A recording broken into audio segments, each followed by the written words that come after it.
Hi, my Awana friends. It's Pastor Mike here, and it's good to see you. And over here is our friend, Cubby. Where are you, Cubby? Boo! Boo!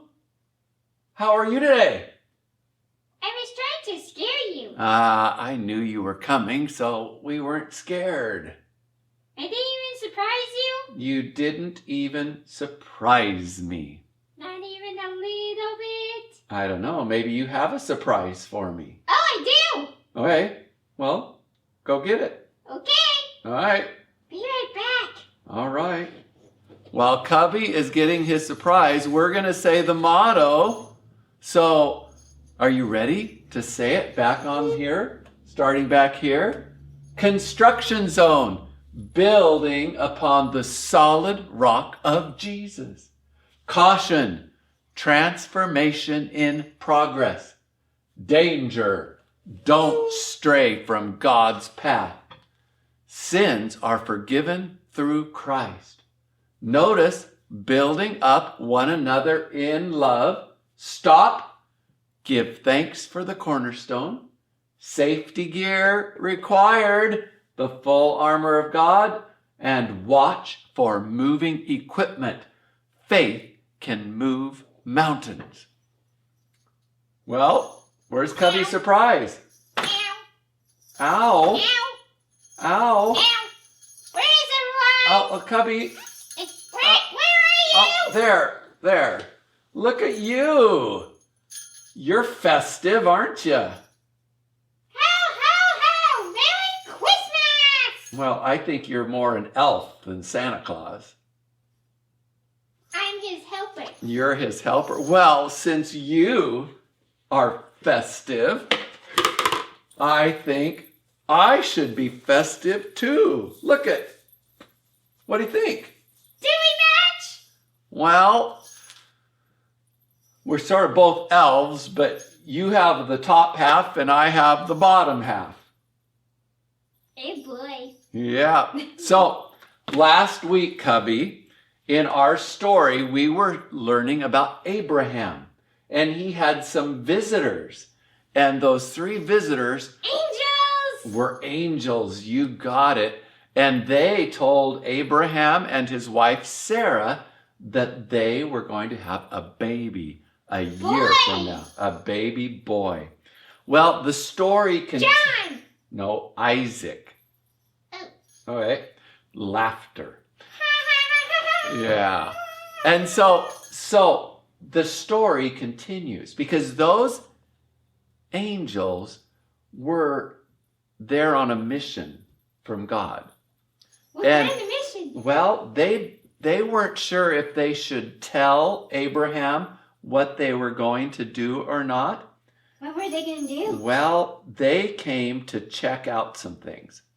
They came to check out Sodom and Gomorrah. Sodom and Gomorrah were 2 cities that were built in the valley where Abraham lived. At the shadow of the darkness? No, well, there's a lot of darkness in those 2 cities because sin was everywhere in those 2 cities. And so the Sin angels... is present right now. Yeah, Today. it is. It sure is. And it's dark today too, just like it was then.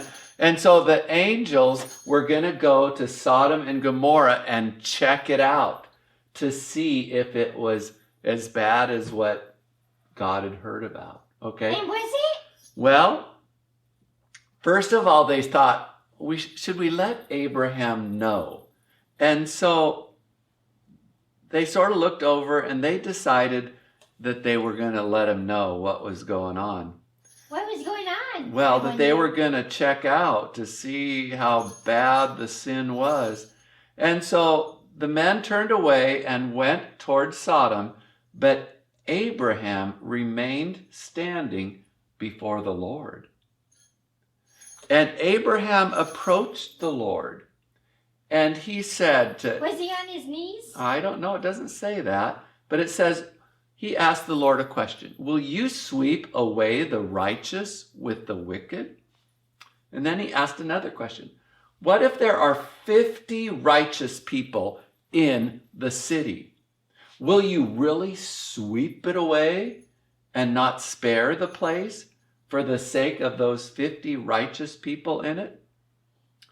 And the Lord said, if I find 50 righteous people in the city of Sodom, I will spare the whole place for their sake. So it was good that Abraham spoke up. But you know what? He spoke up again. And this time he said, now that I have been so bold as to speak to the Lord, though I am nothing but dust and ashes, what if the number of righteous is 5 less than 50? Will you destroy the whole city for lack of 5 people? And the Lord said, if I find 45 there, I will not destroy it. God's probably too good for destroying humans. Well, he loves humans. And so Abraham spoke up again. Once again he spoke. He said, what if there's only 40 found there? And the Lord said, for the sake of 40, I will not do it. Then Abraham said, oh, may the Lord not be angry, but let me speak. What if only 30 can be found there? He answered, I will not do it if I find 30 there. I think the numbers are getting shorter. They're getting lower and lower. Abraham said, now that I've been so bold as to speak to the Lord, what if only 20 can be found there? And the Lord said, for the sake of 20, I will not destroy it. Then Abraham said, may the Lord not be angry, but let me speak just once more. What if only 10 can be found there? The Lord answered, for the sake of 10, I will not destroy it. And when the Lord had finished speaking with Abraham, he left, and Abraham returned home. And those 2 angels continued their journey to Sodom and Gomorrah. Did they have wings? They didn't have wings. And the sad thing is, they could not even find 10 righteous people in 5?